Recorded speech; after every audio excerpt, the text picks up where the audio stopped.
마약 수사에 대한 얘기를 이제 좀 해보려고 하는데 그 마약 수사는 기본적으로 상선 수사를 하거든요.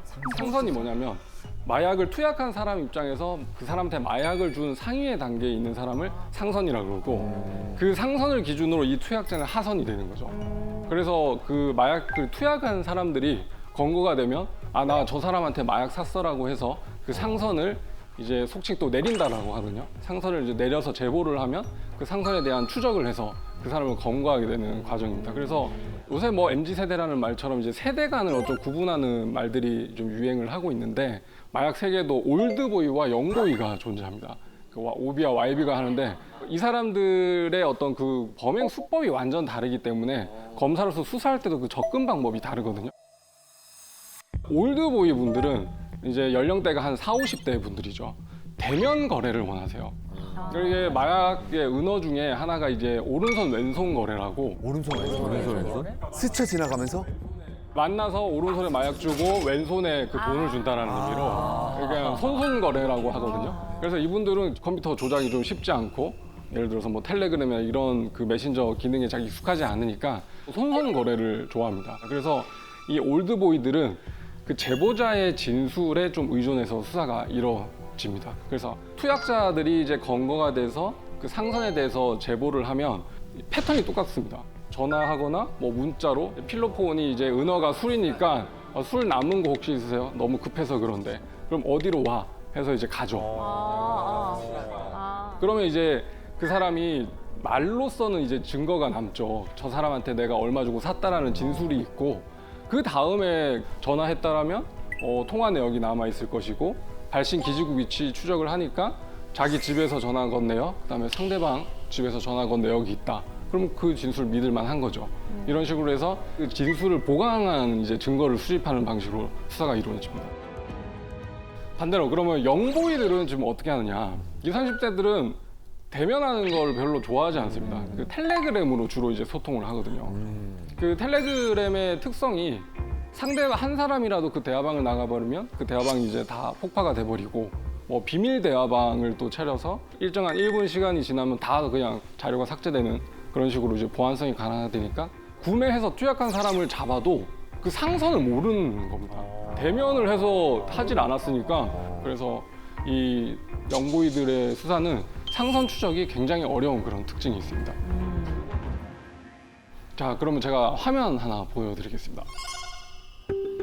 이게 이제 텔레그램에 올라와 있는 뭐 게시물인데 한번 천천히 읽어보시겠어요? 아이스, 완벽하고 놀라운 술. 부에 캔디, 몽키.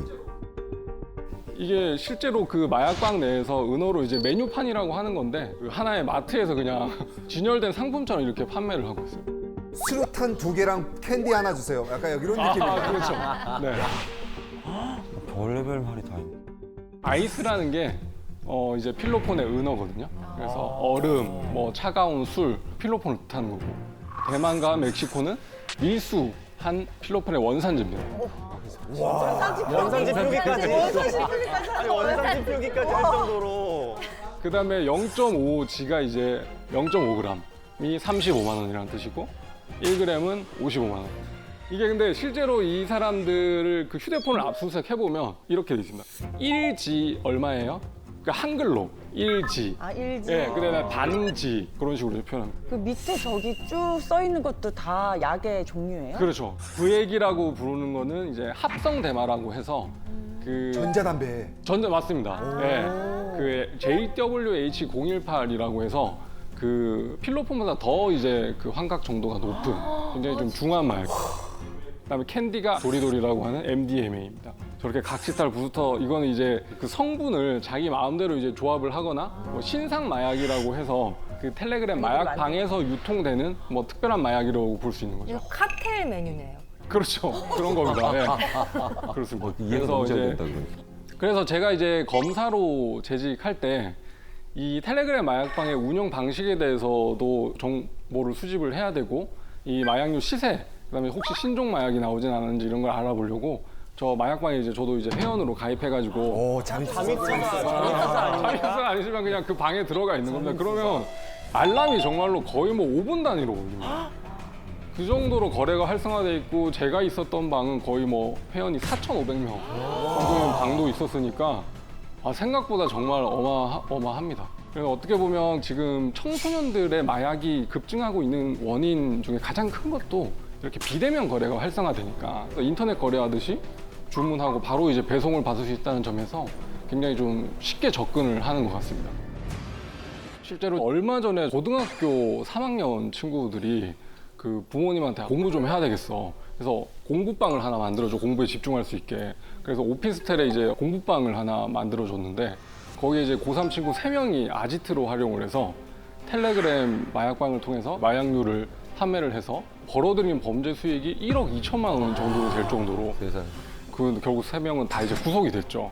그럴 정도로 이제 학생들까지 마약으로 이제 범죄 수익을 벌어들이고 있는 상황이고 청소년들 중에 기사를 보면 초등학교 6학년이 거의 뭐 최연소 뭐 투약자라고 제가 기사를 봤는데 12살 정도니까 정말로 심각한 상황인 것 같습니다. 그래서 이게 실제적으로 어떻게 범행이 이루어지는데 지금부터 더 자세하게 제가 설명을 드릴 건데 이게 뭐 범죄를 모방하라고 말씀드리는 게 아니라 자녀분들이나 주변의 지인분이 텔레그램으로 뭔가 이상한 거 한 것 같다라고 하면 사전에 그렇게 막고 예방하는 차원에서 제가 알려드리는 겁니다. 실제로 그 기사에도 났었는데 한 마약 사건 전담하는 판사님께서 지하철 탔는데 그 옆에 어떤 사람이 휴대폰으로 이제 텔레그램으로 마약을 막 주문을 하고 있는 거를 바로 신고를 해가지고 거기서 현장에서 잡힌 경우도 있었거든요. 근데 더 충격적인 건 집에 가는 지하철 안에서 마약을 주문하고 있다는 게. 그렇죠. 아마 그렇게. SNS 하듯이 이렇게. 네. 그러니까 여러분들 아시면 또 누군가를 또 신고하거나 뭐 공익적 목적으로 좀 활용할 수 있을 것 같습니다. 자, 구조에 대해서 좀 설명을 드리면 이게 거의 뭐 피라미드식 다단계 회사랑 똑같습니다. 중소기업입니다. 그래서 총책, 그다음에 인증 딜러, 그다음에 드라퍼라는 그런 개념이 나오는데 총책은 이제 제일 그 우두머리에 있는 사람이고 인증 딜러라는 사람은 총책으로부터 받은 마약을 팔 수 있게 권한을 득한 사람, 그걸 인증 딜러라고 해요. 그래서 뭐 그 전국을 이제 권역화해가지고 뭐 경상권, 그다음에 뭐 전라권, 충청권, 서울 뭐 이런 식으로 권역을 나눠서 인증 딜러를 이제 배치해 놓는 거죠. 그럼 그 인증 딜러들은 자기가 이제 하나의 그런 방을 운영하면서 마약을 팔아야 되는 거니까 그 마약을 실제로 붙여놓을 수 있는 그 드라퍼들을 수시로 이제 모집을 합니다. 그래서 저 아까 보여드린 마약방에 실제로 들어가면 뭐 월천 보장, 구인 광고 그런 것들이 이제 많이 올라오기도 하고 또 실제로는 그 투약자분들이 돈이 없으니까 좀 깎여줄 수 있나요? 뭐 이렇게 물어보는 경우가 있는데 그러면 은연중에 이렇게 돈 없으면 이거 드라퍼 한번 해봐라. 그러나 마약 공짜로 줄 테니까 이런 식으로 해서 꼬드겨가지고 드라퍼로 고용해서 힘든 일, 제일 위험한 일인 거잖아요. 어떻게 보면 대중에게 노출되는 거니까 그런 일을 시키는 일들이 많이 이루어져 있습니다. 그래서 구매하고 싶은 사람이 그 마약방에다가 이제 텔레그램을 보내면 그 사람한테 이제 좌표를 부립니다. 좌표라고 하는 것은 이제 마약을 드라퍼들이 숨겨둘 때 그 도로명 주소 같은 거를 이제 찍고 숨겨놓은 장소를 이렇게 찍어요. 그래서 보내면 그거 사진 보고 찾아가서 그걸 이제 득하고 실제로 그 사기치는 사람들도 많이 있어가지고 거기 숨겨놓지도 않았는데 그냥 돈만 받고 왜냐하면 신고를 못 하잖아요. 그렇기 때문에 사기로 악용하는 분들도 계시죠. 근데 반대로 마약 사범 중에 이런 사람도 있었어요. 조사를 해보니까 마약 숨겨놓는 그런 위치를 그 텔레그램 방에서 봐가지고 자기가 짐작해서 그걸 찾았다는 거예요. 물론 뭐 거짓말일 수도 있겠지만 충분히 그럴 수 있다는 생각이 들었습니다. 네. 진짜 그럴 수 있겠다. 네, 그래서 저도 이제 실제로 그 마약 수사관 분들이랑 같이 함정 수사를 해서 최대한 그 드라퍼들한테 대면 거래를 유도를 하죠. 나는 이거 보면서 사고 싶다라고 해서 그 현장에 나온 사람들을 이제 체포해서 뭐 상선을 타고 가는 수사를 한다거나 아니면 그 드라퍼들한테 좌표를 받아서 그 이제 마약류를 수거를 하면 그 이제 비닐팩에 묻어 있는 지문을 추적을 해서 그 이제 마약을 포장한 사람을 체포하는 그런 기법도 많이 쓰고 있습니다. 또 마약 수사에 대해서 궁금하셨던 거 있으세요? 수사 과정? 근데 영화 같은 데 보면 네. 왜 드라퍼를 잡고 상선까지 이렇게 수사를 딱 파고 들었는데 알고 봤더니 상선이 이미 감옥에서 그냥 아. 자기는 감옥에 들어간 상태에서 모든 걸 진두지휘하고 있어서 이 사람을 더 이상 벌 줄 수도 없는 상황 막 네. 이런 것들이 나오고. 아, 그럴 수도 있습니다. 실제로 뭐 세간에 화제가 됐던 그 아시아 마약왕 사건이라는 필리핀. 그 이걸 보면 필리핀 교도소 안에서 한국의 그 사람들을 이제 지휘해서 텔레그램 마약방을 운영하는 사례도 있을 정도로 그러면 그 더 줘야 되지 않나요? 그 형량을. 형량을? 형량을 더 줘야죠. 필리핀에서 처벌받은 걸로 아는데 어마어마한 형을 받은 걸로 알고 있습니다. 자, 그러면 우리 한국에서 가장 많이 소비되는 마약은 뭘 것 같으세요? 필로폰 아닐까요? 맞습니다. 예. 필로폰이 지금 그 단속된 마약류 중에서 거의 뭐 68% 이상을 차지할 정도로 압도적으로 많은데요. 제 개인적으로는 그 필로폰이 중독이 너무 심하고 그 인간의 노력으로는 이제 끊을 수 없다는 걸 제가 여러 마약 사범들 인터뷰하면서 많이 느꼈죠. 제가 이제 만났던 그 피의자 중에 이런 사례도 있었습니다. 처음에는 기소유예 처분이라 해서 이제 선처를 받고, 그 다음에는 이제 기소돼서 집행유예를 선고받고, 그 다음에 구속돼서 실형을 선고받고 이런 전력을 거치다가 교도소를 이제 수감이 됐습니다. 그래서 뭐 2년, 3년 이렇게 복역하고 나왔어요. 출소 그 당일에 투약을 화장실에서 하고 집으로 갔어요. 근데 아내분이 보니까 알죠. 그러니까 마약을 또 필로폰을 했구나 해서 그 자리에서 또 신고를 합니다. 그래서 출소된 날 바로 경찰한테 현행범인으로 체포돼서 다시 들어온 사람도 있었거든요. 그만큼 이제 필로폰에 중독되면 위험하다는 건데, 그다음에 이분들은 이제 20대 커플이었어요. 20대 초반에. 네. 참 어떻게 보면 삼면이 바다로 이제 둘러싸여 있는 우리나라의 지리적 특성상 부산이나 인천 같이 공항과 항구가 있는 곳에 이제 주로 필로폰들이 많이 들어오거든요. 관세청에 탐지 요원분들이 엑스레이 판독을 통해서 과자 봉지처럼 생겼는데 안에 이상하게 알약 같은 게 막 들어있더라. 그러면 이제 개장해서 실제로 거기에 마약이 들었는지 확인하는 방식으로 단속을 하고 있거든요. 근데 그 관세청에서 발표한 통계를 보니까 22년 1월 그 통계인데 2021년 한 해 동안 적발된 마약류의 양이 1.2톤.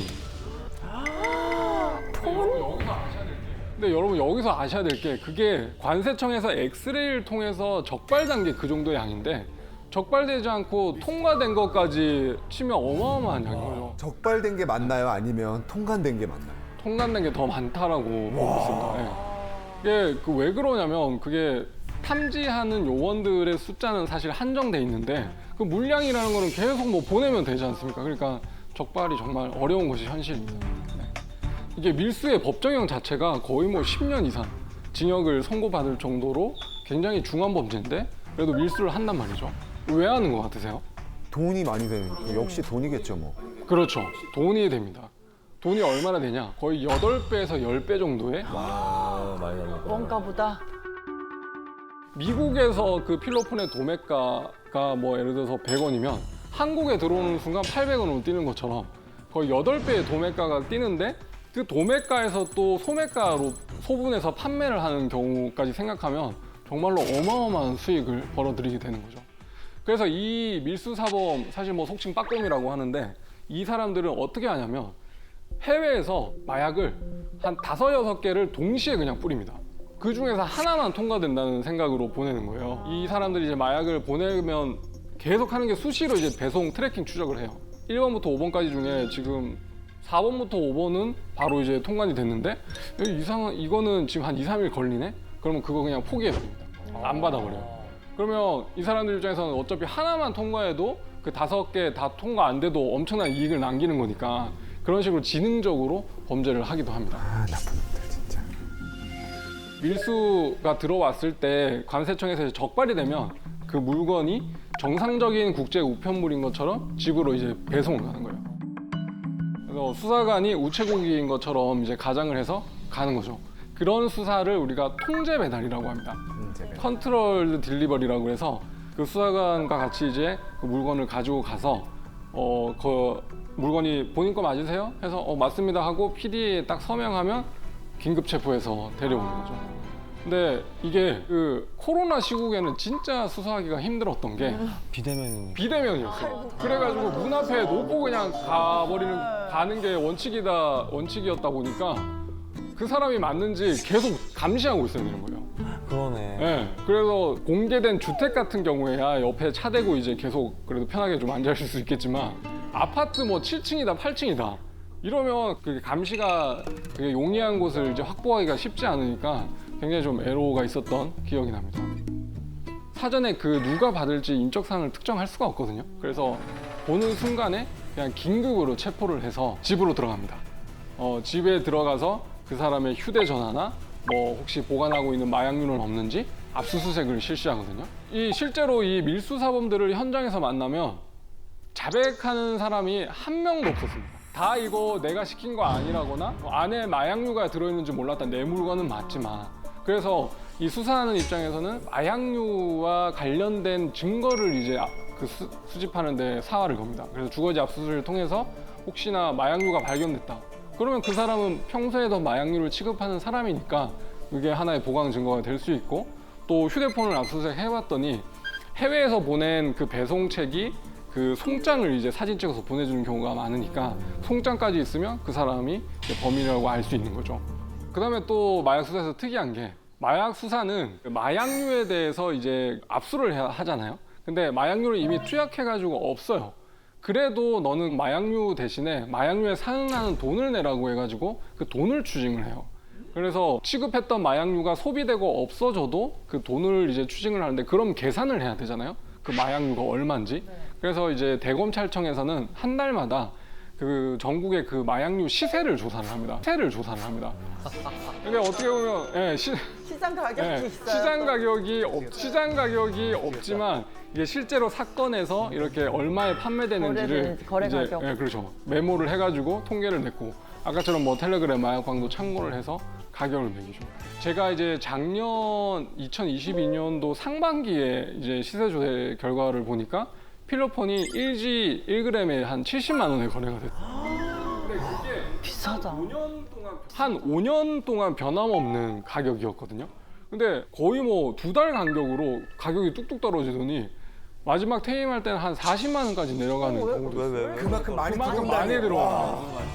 역대급으로 들어오니까 뭐 정말로 안타깝죠. 너무 쉽게 싸게 구할 수 있다는 게.